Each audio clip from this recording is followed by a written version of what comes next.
שושן הבירה, המאה ה-5 לפני הספירה.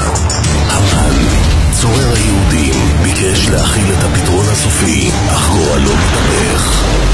ואת הסרט בני המן בן המדתה, צורר היהודים, הרגו.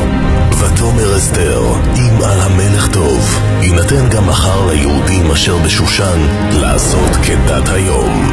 ואת הסרט בני המן יתלו על העץ. הסרט בני המן נהרגו. מדוע אם כן מבקשת אסתר שמחר יתלו אותם?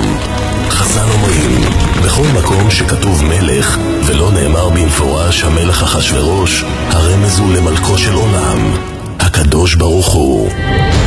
לימים התברר כי אותו מחר עליו דיברה אסתר מכוון לא רק לסרט בני המן, אלא אלפי שנים קדימה.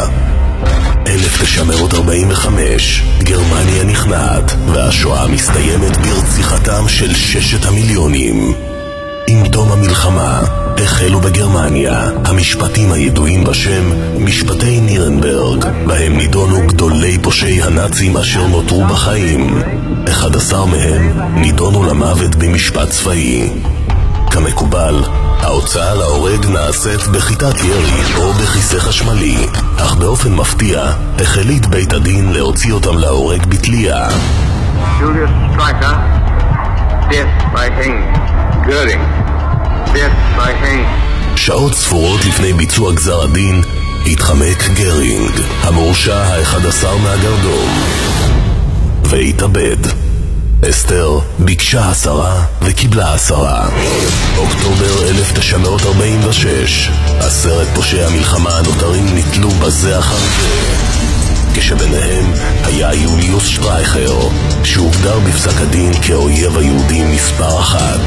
וכך מדווחת רשת הרדיו CBS מזירת ההוצאה להורג.